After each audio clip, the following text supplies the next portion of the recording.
ഞാൻ മാല എടുത്തിട്ടില്ല എന്ന് 1000 പ്രാവശ്യം പറഞ്ഞിട്ടും അവരത് ചെയ്യിക്കൊള്ളാൻ തയ്യാറായില്ല. ഒരു കാല് പിടിച്ച് ഞാൻ പറഞ്ഞു, ഞാൻ മാല എടുത്തിട്ടില്ല.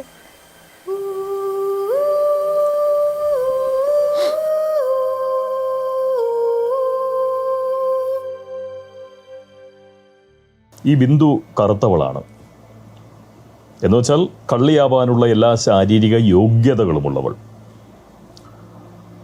ബിന്ദു ദളിതയാണ്. എന്നുവെച്ചാൽ ദയനീയമായിട്ടുള്ള നിലയിൽ നിന്ദിക്കപ്പെടാനുള്ള എല്ലാ സാമൂഹ്യ സാഹചര്യങ്ങളും അനുകൂലമായിട്ടുള്ളവർ. ബിന്ദു ദരിദ്രയാണ്. എന്നുവെച്ചാൽ നീതി നിഷേധിക്കപ്പെടാനുള്ള എല്ലാ സാമ്പത്തിക സാഹചര്യങ്ങളും ഒത്തിണങ്ങിയവൾ.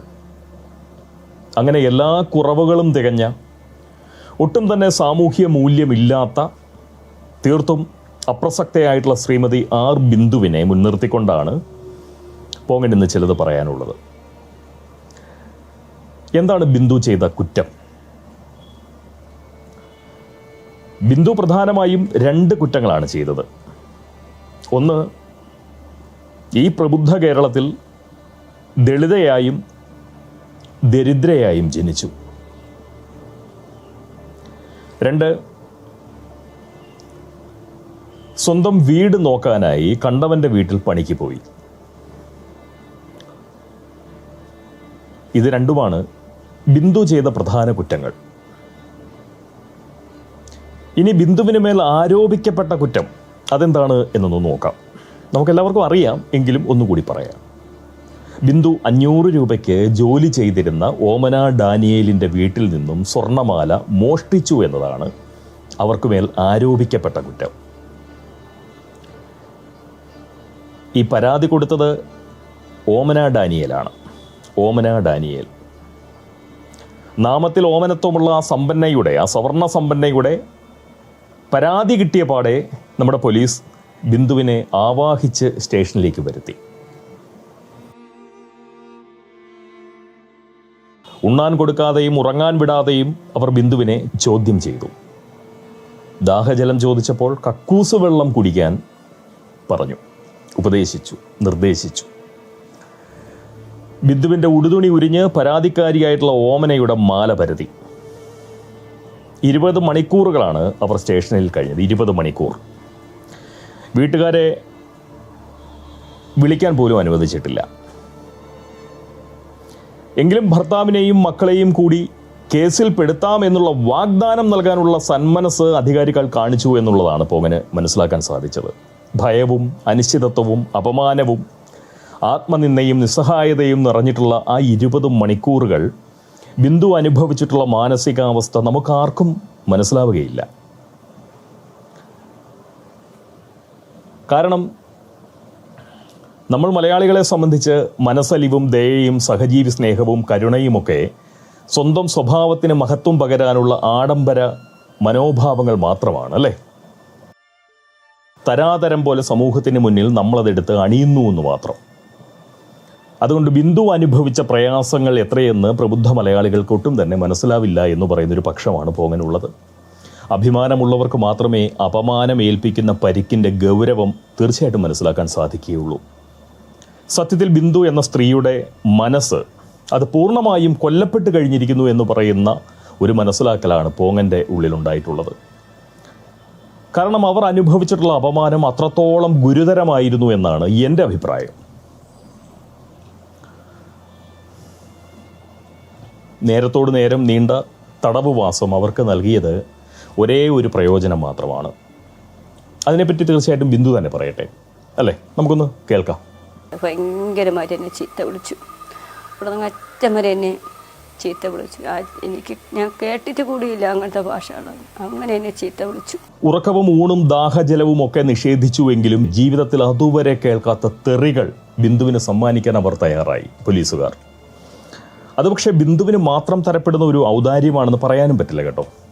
സ്വാധീനശേഷിയും സാമൂഹ്യ മൂല്യവുമില്ലാത്ത ആർക്കും വളരെ ഉദാരമായി നമ്മുടെ സേന സമ്മാനിക്കുന്ന ഒന്ന് മാത്രമാണ് പ്രാകൃത സുന്ദരമായിട്ടുള്ള തെറികൾ. എനിക്ക് ഒരുപാട് പോലീസ് സുഹൃത്തുക്കളുണ്ട്. എൻ്റെ അസഭ്യ ശേഖരത്തിലേക്ക് വലിയ സംഭാവനകൾ തീർച്ചയായിട്ടും അവർ നൽകിയിട്ടുമുണ്ട്. അതുകൊണ്ട് പോലീസിനെ ഇക്കാര്യത്തിൽ കുറ്റപ്പെടുത്താൻ ഒട്ടും തന്നെ പോകാൻ തയ്യാറാവില്ല. കാരണം ഇത് പോലീസിൻ്റെ മാത്രം പിശകല്ല, നമ്മുടെ സംവിധാനങ്ങളുടെ തകരാറാണ്, നമ്മുടെ സമൂഹത്തിൻ്റെ കുഴപ്പമാണ്. പ്രബുദ്ധത എന്നത് നമ്മെ സംബന്ധിച്ച് പരസ്യവാചകം മാത്രമാണ്, അത് മാത്രമേ ഉള്ളൂ. ഈ വിഷത്തിന് അമൃത് എന്ന് പേര് ചാർത്തിയത് കൊണ്ട് എന്തെങ്കിലും പ്രയോജനമുണ്ടോ? അതുപോലെയാണ് നമ്മൾ മലയാളികൾ. കഞ്ചാവടിച്ച് കിറുങ്ങിയും റേപ്പ് ചെയ്ത് തളർന്നും മണിമാളികയിൽ കിടന്നുറങ്ങുന്ന പാടൻ സാറിനെ പട്ടുമെത്തയിൽ നിന്നും തട്ടിയുണർത്തി പരസ്യമായി ആദരിച്ച് അവശനാക്കി വിടുന്ന ഒരു സർക്കാർ നമുക്കുണ്ട്, ഇല്ലേ? അത് സർക്കാരിൻ്റെ അടിസ്ഥാനവർഗ പ്രേമമാണെന്ന് മനസ്സിലാക്കുന്നവരുമാണ് തീർച്ചയായിട്ടും ഈ പ്രബുദ്ധ സമൂഹം. സത്യത്തിൽ ആരാണ് അടിസ്ഥാന വർഗത്തെ പ്രതിനിധീകരിക്കുന്നത്? ബിന്ദുവാണ് അടിസ്ഥാന വർഗക്കാരി, പാടൻ സാർ തമ്പുരാനാണ്. ബിന്ദു പേറുന്നതാണ് ശരിക്കും പറഞ്ഞാൽ ദാളിത്യത്തിൻ്റെ കറുപ്പ്. പാടൻ പേറുന്നത് സാവർണ്യത്തിൻ്റെ കറുപ്പാണ്. കഞ്ചാവും റേപ്പുമായി മണിമാളികയിൽ അന്തിയുറങ്ങുന്ന റാപ്പർക്കല്ല ദാളിത്യ സംബന്ധിയായിട്ടുള്ള സാമൂഹ്യ പരിരക്ഷ നൽകേണ്ടതെന്ന് പറയുന്ന ഒരു ചിന്താ പോങ്ങനുണ്ട്. 500 രൂപ ദിവസക്കൂലിക്ക് അന്യൻ്റെ വീട്ടിൽ പണിക്ക് പോയി മഴയും മഞ്ഞും വെയിലുമൊക്കെ മുറിക്കകത്തെത്തുന്ന വീട്ടിൽ ജീവിതം കഴിക്കുന്ന ബിന്ദുവിനാണ് സാമൂഹ്യ പരിരക്ഷ നൽകേണ്ടത്. പക്ഷെ നമ്മുടെ സമൂഹത്തിൽ അങ്ങനെയാണോ സംഭവിച്ചു കൊണ്ടിരിക്കുന്നത്? ഒരിക്കലുമല്ല. ഈ ചീത്ത പറഞ്ഞ പോലീസാണ് എന്നെ കയ്യോങ്ങി അടിക്കാൻ വന്നത്. കഴിഞ്ഞ 7-8 കൊല്ലമായി സംസ്ഥാനത്തിൻ്റെ ആസ്ഥാന ഇര അതിസവർണയും അതിസമ്പന്നയും അതിപ്രശസ്തയുമായിട്ടുള്ള ഒരു നടിയാണ്, അല്ലേ? തന്നെ പീഡിപ്പിക്കേണ്ട അളവ് തീവ്രത തിട്ടപ്പെടുത്തി പീഡകന് നിർദ്ദേശം നൽകുന്നത്ര കരുത്തയായിട്ടുള്ള ഒരു അബല. കൂടുതൽ എന്തെങ്കിലും പറഞ്ഞു കഴിഞ്ഞാൽ നിങ്ങൾ എൻ്റെ നെഞ്ഞത്ത് കുതിര കയറാൻ വരും, അതുകൊണ്ട് ഞാൻ നിർത്തുകയാണ്. എത്രയോ പാവപ്പെട്ട സ്ത്രീകൾ എന്തുമാത്രം ക്രൂരതകൾക്ക് ഇവിടെ ഇതിനോടകം ഇരപ്പെട്ടിരിക്കുന്നു, അല്ലേ? അവരെയൊന്നും സമൂഹം തിരിഞ്ഞു നോക്കുന്നില്ല എന്ന് മാത്രം പോകാൻ പറയും. അതിനിപ്പോൾ നിങ്ങൾ എന്നെ ചീത്ത വിളിച്ചാലും ഞാനത് പറയും. കഞ്ചാവ് പാനിയും റേപ്പിസ്റ്റുമായിട്ടുള്ള നമ്മുടെ പയ്യൻ കാളിക്ക് വേണ്ടി ഇന്നാട്ടിലെ സാംസ്കാരിക നായകർ നിർത്താതെ കുരയ്ക്കുന്നില്ലേ? ഉണ്ട്. കഞ്ചാവ് വലിച്ചതിനല്ല, തൊലി കറുത്തതിനാണ് നമ്മുടെ എക്സൈസ് പാടൻ തമ്പുരാനെ പിടിച്ചതെന്നാണ് അവറ്റകളുടെ വിലാപക്കുര ഈ നാട്ടാരോട് പറഞ്ഞുകൊണ്ടിരിക്കുന്നത്. ശരിയല്ലേ? ദാളിത്യത്തെയും കറുപ്പിനെയും വാഴ്ത്തിക്കൊണ്ട് സുഡു താല്പര്യങ്ങൾ സംരക്ഷിക്കുന്ന ആ സാംസ്കാരിക നായകൾ ബിന്ദുവിൻ്റെ ദാളിത്യത്തിലേക്കും കറുപ്പിലേക്കും ഒന്നെത്തി നോക്കുന്നു പോലുമില്ല. ശരിയല്ലേ? ഞാൻ വെറും ആരോപണം ഉന്നയിക്കുകയല്ലോ, വാസ്തവമാണ്, അല്ലേ? അതുകൊണ്ട് തന്നെ പതിവായി പറയുന്നത് പോങ്ങൻ ഒരിക്കൽ കൂടി ആവർത്തിക്കുകയാണ് നാണമില്ലാതെ. 2 ജാതിയും 2 വർണ്ണവും മാത്രമേ നിലവിൽ നമുക്കിടയിലുള്ളൂ, കേട്ടോ. ഉള്ളവനും ഇല്ലാത്തവനും എന്ന് പറയുന്ന 2 ജാതികളും, അതുപോലെ സമ്പന്നനും ദരിദ്രനും എന്ന 2 വർണ്ണങ്ങളും. സാമൂഹ്യ മൂല്യവും സ്വാധീനശേഷിയും ഉള്ളവർ മേൽജാതിക്കാരാവുമ്പോൾ അതില്ലാത്തവർ കീഴ്ജാതിക്കാരാകുന്നു. സമ്പന്നർ സവർണരും ദരിദ്രർ അവർണരുമാകുന്നു. പുതിയ സാമൂഹ്യ സാഹചര്യത്തിൽ ജാതിയല്ല പ്രശ്നം. അതുകൊണ്ടാണ് പാടൻ തമ്പുരാൻ സവർണനും ബിന്ദു അവർണയുമാകുന്നത്. സാമൂഹ്യ വിപത്തുകളായിട്ടുള്ള സുടുക്കൾ പാടനെ ഡിജിറ്റൽ യുഗ പയ്യൻകാളിയായി മാറ്റിക്കൊണ്ടിരിക്കുന്നു, അല്ലേ? സാമൂഹ്യ മൂല്യമുള്ള പാടൻ്റെ കറുപ്പിന് വിപണിയുണ്ട്, പാട്ടുപറയുന്ന പാടനെ കേൾക്കാൻ ആളുമുണ്ട്, അതും യുവാക്കൾ, വരും തലമുറ. സാമൂഹ്യ മൂല്യമില്ലാത്ത ബിന്ദുവിൻ്റെ കറുപ്പിന് ഇവിടെ വിൽപ്പന മൂല്യം ഒട്ടും തന്നെ ഇല്ല. പാട്ടുപറയാൻ അറിയാത്ത ബിന്ദു പാടുപെട്ടാണ് ജീവിക്കുന്നത്. അവളെ കേൾക്കാൻ ആളുണ്ടാവില്ല. അതുകൊണ്ട് തന്നെ അവളുടെ ദാളിത്യത്തിനും കറുപ്പിനും പിന്നാലെ പോകാൻ പ്രബുദ്ധ സമൂഹത്തിനൊട്ട് സമയവുമില്ല. സ്വാഭാവികമായും അങ്ങനെ ഒരു സമൂഹത്തോട് ബിന്ദുവിനെ പറ്റി എന്തു പറഞ്ഞിട്ടും ഒട്ടും തന്നെ കാര്യമില്ല എന്ന് വളരെ നന്നായിട്ട് ഈ പോകാൻ അറിയാം. ബിന്ദുവിന് പകരം പാടൻ തമ്പുരാന്റെ കറുപ്പിനെയും ദാളിത്യത്തെയും വാഴ്ത്തിപ്പാടിയാൽ പോങ്ങനിവിടെ കാഴ്ചകളുടെ പെരളിയാവും. ലക്ഷക്കണക്കിന് കാഴ്ചകൾ. ലാഭം നോക്കികൾ പാടൻ തമ്പുരാന്റെ കറുപ്പിന് പിന്നാലെ പോയിക്കോട്ടെ, അല്ലേ? അവർ പോട്ടെ. പോങ്ങൻ സാമൂഹ്യ മൂല്യം കുറഞ്ഞിട്ടുള്ള ബിന്ദുവിനൊപ്പമാണ് നിലകൊള്ളുന്നത്. മലയാളികളോളം കെട്ട ഒരു സമൂഹം ലോകത്തെങ്ങുമില്ല എന്ന് പറഞ്ഞപ്പോഴൊക്കെ പോങ്ങനെ ആളുകൾ അധിക്ഷേപിച്ച് അവഗണിച്ച് അവശനാക്കി. സത്യത്തിൽ കെട്ട മലയാളികളുടെ കെടുതി തികവിന് കേന്ദ്ര ബിന്ദുവായി മാറിയിരിക്കുകയാണ് നമ്മുടെ ശ്രീമതി ആർ ബിന്ദു. എന്തായാലും എനിക്ക് ചെയ്യാൻ കഴിയുന്ന ഒരേ ഒരു കാര്യമേ ഉള്ളൂ, അത് ഞാൻ ചെയ്തു. ബിന്ദുവിൻ്റെ ഒരു സംസാരം കേട്ടപ്പോൾ കണ്ണ് നിറഞ്ഞൊഴുകി. പോങ്ങന് കലശലായി കരയാൻ മുട്ടി എന്നുള്ളതാണ് സത്യം. പോങ്ങൻ ചുമ്മാതങ്ങ് കരഞ്ഞു എന്ന് പറയുന്നത് യാഥാർത്ഥ്യമാണ്. ബിന്ദുവിന് വേണ്ടി കരയാൻ ഒരു പോങ്ങനെങ്കിലും ഇല്ലാതെ പോയാൽ പ്രകൃതി ഈ പ്രബുദ്ധ ദേശത്തെ മിച്ചമില്ലാത്ത വിധം നശിപ്പിച്ച് നാറാണക്കല്ലി പിടിപ്പിച്ച് കളയും. പോങ്ങൻ്റെ കണ്ണീർ ബിന്ദുവിനോടുള്ള പ്രബുദ്ധ കേരളത്തിൻ്റെ മാപ്പായിട്ടാണ് ഞാൻ കണക്ക് കൂട്ടുന്നത്. എന്ത് കേട്ടപ്പോഴാണ് പോങ്ങൻ കരഞ്ഞതെന്ന് ആർക്കെങ്കിലും അറിയാൻ ഉള്ള കൗതുകമുണ്ടോ? ഉണ്ടെങ്കിൽ ബിന്ദുവിൻ്റെ ആ വാക്കുകൾ തീർച്ചയായിട്ടും ഒന്ന് കേട്ടു നോക്കൂ.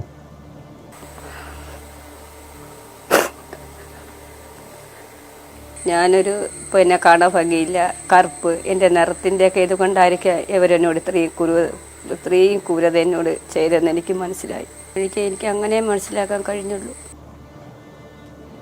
കേട്ടോ, സങ്കടം വന്നോ? വന്നെങ്കിൽ നിങ്ങളൊരു പോങ്ങനാണ്. ഈഴവർക്കായിട്ടുള്ള സഹായം വെള്ളാപ്പള്ളി നടേശൻ അനുഭവിച്ചാൽ, നായന്മാർക്കുള്ള സഹായം രവിപിള്ള സ്വന്തമാക്കിയാൽ, തീയർക്കായിട്ടുള്ള സഹായം പിണറായി വിജയൻ അല്ലെങ്കിൽ പിണറായി വിജയന് ലഭിച്ചാൽ, മുസൽമാനുള്ള സഹായം യൂസഫ് അലി സ്വീകരിച്ചാൽ, ക്രൈസ്തവനുള്ള സഹായം അല്ലെങ്കിൽ ക്രൈസ്തവർക്കുള്ള സഹായം ജോയ് ആലുക്കാസ് കൈപ്പറ്റിയാൽ അതിലെന്തെങ്കിലും ന്യായമുണ്ടോ?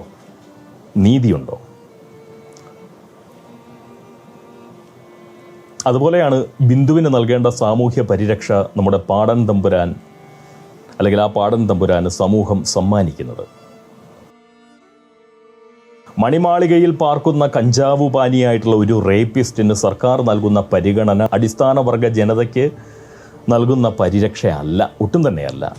അത് ദളിതർക്ക് നൽകുന്ന അംഗീകാരവുമല്ല. ശരിക്കും പറഞ്ഞു കഴിഞ്ഞാൽ ബിന്ദുവിനെയാണ് സർക്കാർ സംരക്ഷിക്കേണ്ടത്, ബിന്ദുവിനെയാണ് സർക്കാർ പരസ്യമായി ആദരിക്കേണ്ടത്. അല്ലാതെ കഞ്ചാവ് വലിച്ചതിന് എക്സൈസ് പിടിച്ചു എന്നുള്ളതിൻ്റെ പേരിൽ ഒരു ക്ഷമാപണം പോലെ വേടനയല്ല പിടിച്ചാദരിക്കേണ്ടത്.